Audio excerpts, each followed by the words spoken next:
I'm pleased to be joined now by Patrick Talty, the president of the Indiana Sports Corporation, with more on the impact of sports on Indianapolis and Indiana. Patrick, it's always great to see you. The momentum continues when it comes to sports. 24 and 25, 2 years where it's been nonstop. NBA All-Star, WNBA All-Star, college hoops, just a lot of activity.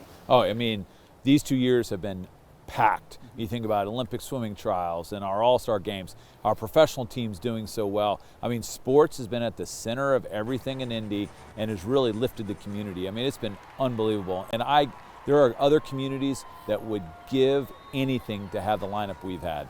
Well, you and I have talked about this before. Many other communities are going after these events. So the competition, you know, the Indiana Sports Corporation, the first local organizing committee back in 1979. Now there are dozens and dozens all over the country. How tough is the competition? I mean, it has gotten much, much tougher. I mean, you think about, we set the playbook back in 1979 when we were founded of this country's first sports commission, and then cities just watched us and learned and saw what you could do with sport, and then started their own sports commissions. And now there's over 350 of them across the United States. And you think about places that we used to never talk about. Vegas, you know, Washington, D.C. now wants to build a new stadium with a dome roof. Los Angeles has the SoFi Stadium. All those places are now competition. And the Big Ten expanding its footprint. What used to be a very traditional Midwest limits your competition. Now it's coast to coast. And so we're competing with all those communities. I know, as we were talking earlier, you look at what's next as being something that really excites you about the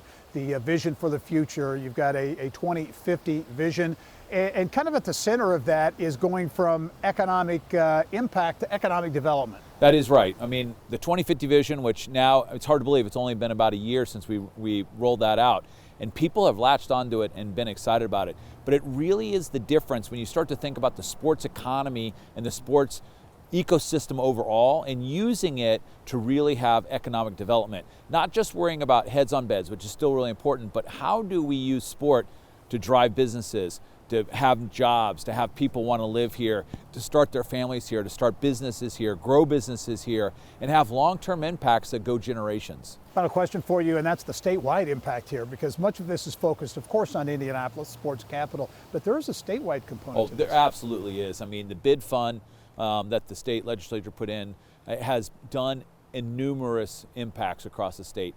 We see communities from all four corners that are now using sport as a main driver to help drive their communities, from Fort Wayne to Evansville to Crawfordsville to South Bend. They're all thinking about, how can I attract events and organizations